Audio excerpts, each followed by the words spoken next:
You're listening to sermons from La Cañada Congregational Church and Pastor Kyle Sears. Join us in person every Sunday at 10 a.m. in La Cañada for worship.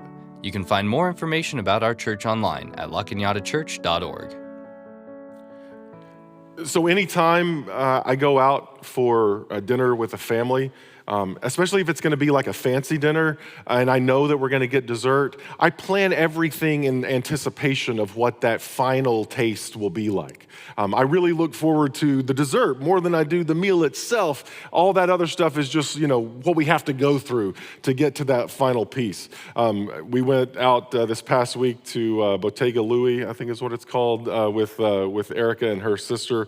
And right when you walk in, it's just row after row of macarons and tiramisus and cakes, reminding you that you have an opportunity to eat all of this good stuff after you get through the pasta and bread. And so,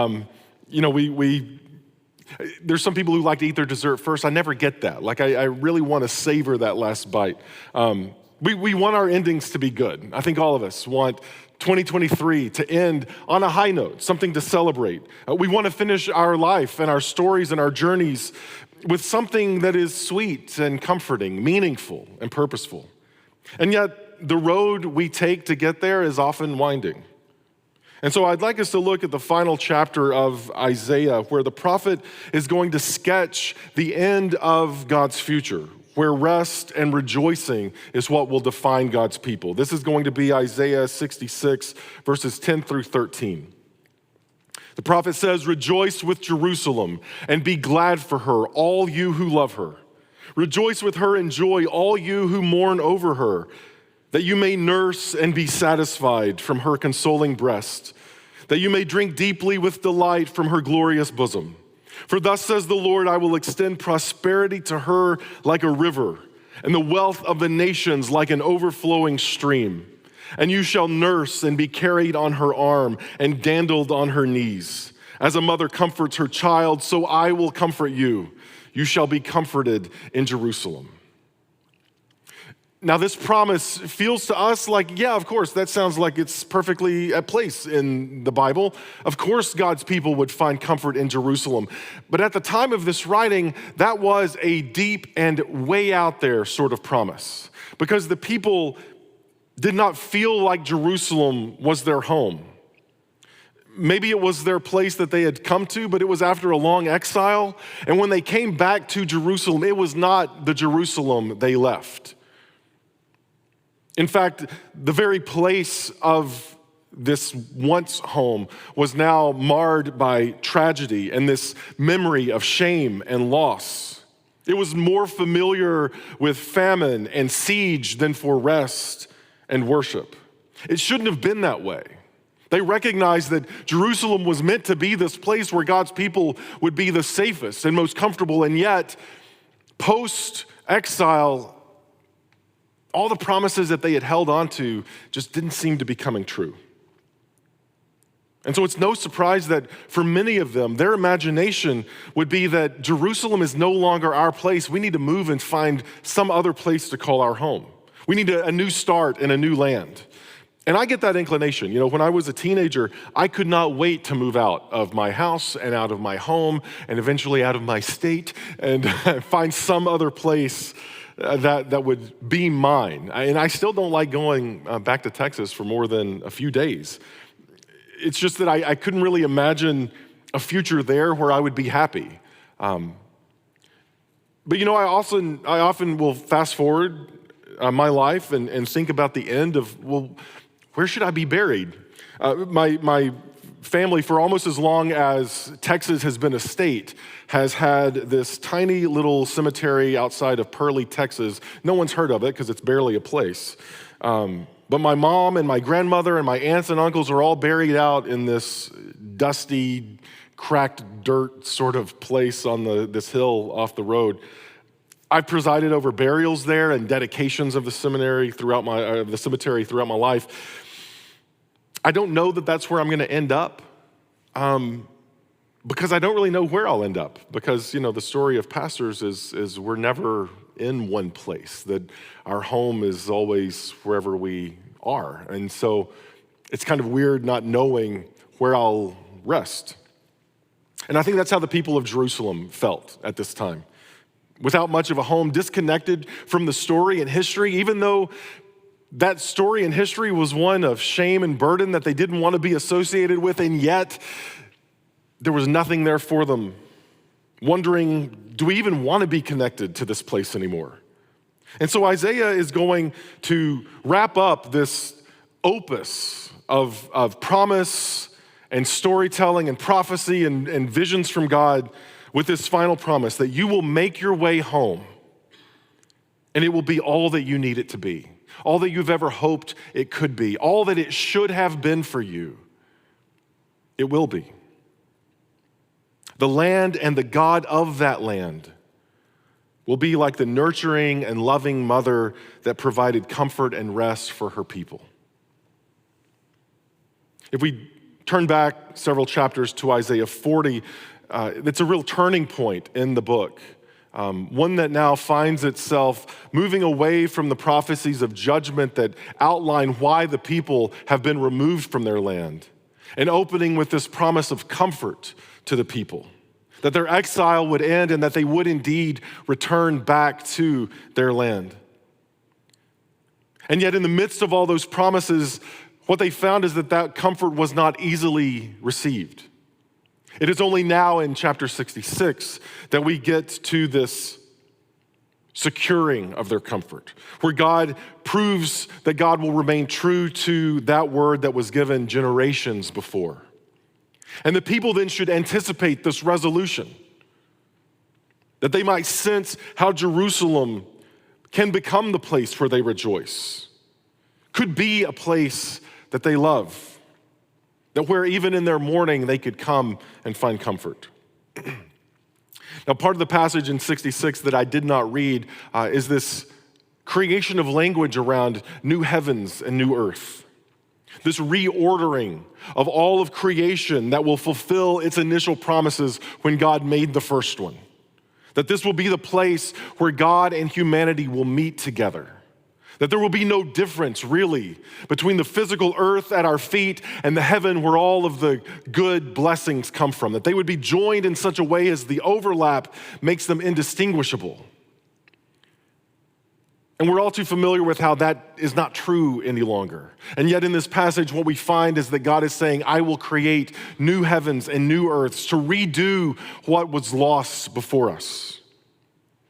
And in the remaking of the world around us, all that threatens our health and well-being will be removed and replaced instead with God's loving care. Throughout Isaiah, we get hints of how the lion will lay down with the lamb and how a child could play with a poisonous snake and not be bit, that the creation itself will be reordered so that its threats are no longer real. And when creation is reordered, what we find is that our very understanding of God is reordered as well.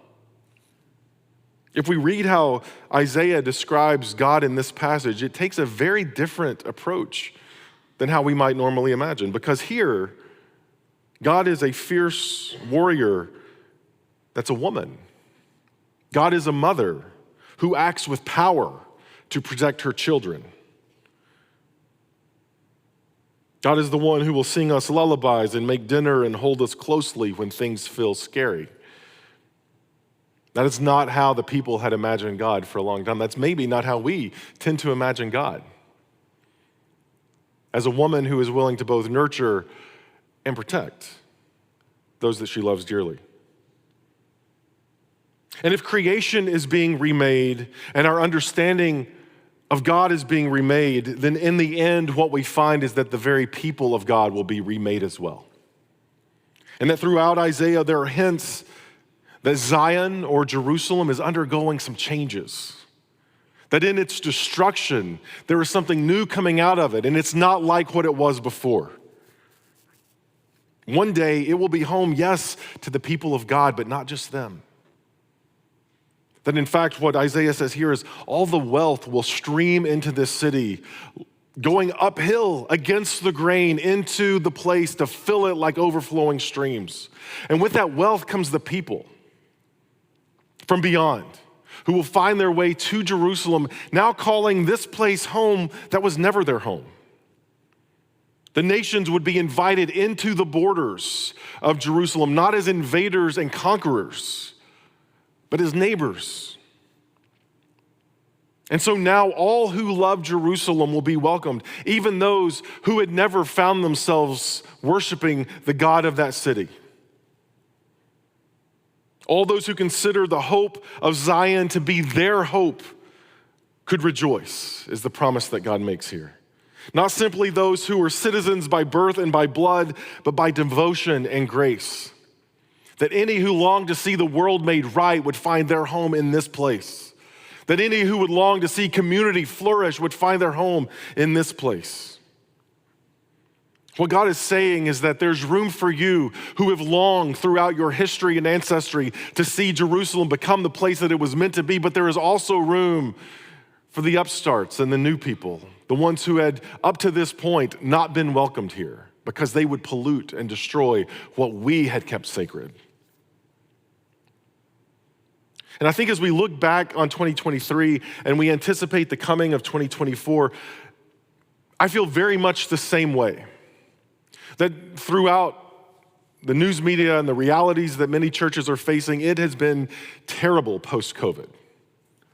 Churches are closing their doors and selling their property, losing any ground that they had had.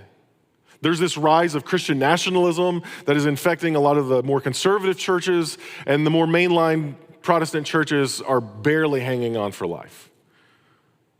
There's plenty reason to look back and be afraid of our past, maybe even ashamed of what it's pointing to.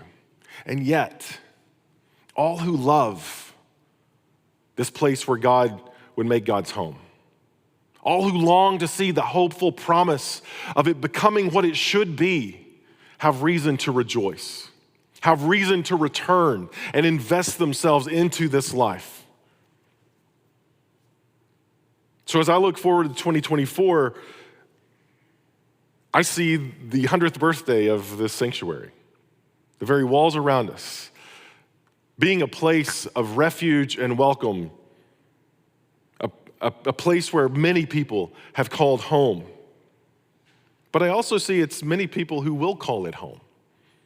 That as familiar as these walls are to us, that there will be others who will come and find them to be refreshingly new. Never been in a place like this before, and it feels good. I sense a remaking of community within this sanctuary. That this becomes a place of refuge and rest and rebirth. Not just in the forms of worship that it would take, but the people who would be in these pews to sing these songs and speak these prayers. I'm excited about the possibilities that we find ourselves in. That we would look back over 2023 and see some of the audacious things we've done. A lecture series on Black History Month that has opened the doors to our community to come and wrestle with our own sense of who we are as a people and a community so that we might find a better way forward. The fact that we became an open and affirming congregation within the United Church of Christ this year. And again, creating space and room for people who would have otherwise found maybe some fear in coming, not sure if they're those kind of Christians or not. And yet we proudly claim that we are welcome and open to all, and specifically those who might find themselves the most judged or ostracized or rejected by people of the faith. Instead, we make room so that they might flourish. And what has happened in specifically those two instances, but in the whole mood of who our congregation is and is becoming, is that I have conversations with people in our community who will say, I'm not Christian, but I long for a sense of community that is good and meaningful and hopeful instead of divisive and judgmental. And it seems like your place might be the best place for me. Is that okay? I was like, yeah, absolutely. A little bit of doubt and not quite sureness about God, I think you'll fit in. Because within that, we find that we're all trying to move to Jerusalem, We're all trying to make our way to claim the deep promises that God has made us. And so we become a people who will speak these words of hope, that God is remaking creation itself, and that within that God is reimagining within us who God might be and for whom God might be nurturing and protecting. And that changes us. That changes us as individuals and as a people, as a congregation. We find ourselves now rejecting the divisiveness that's going to happen out there in 2024. It's going to happen.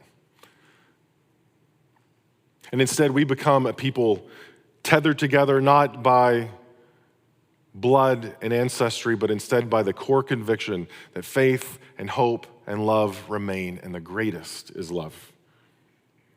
God is giving birth to a new future, and if that's true, then we are the midwives, preparing and nurturing both those who labor in pain, but also those who cry out in hope.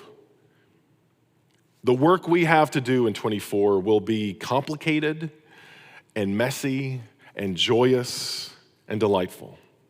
And so my hope is that next year, as we end this year on a good note, that 2024 would bring us the kind of comfort that is an answer to the deepest prayers that our community has. Amen.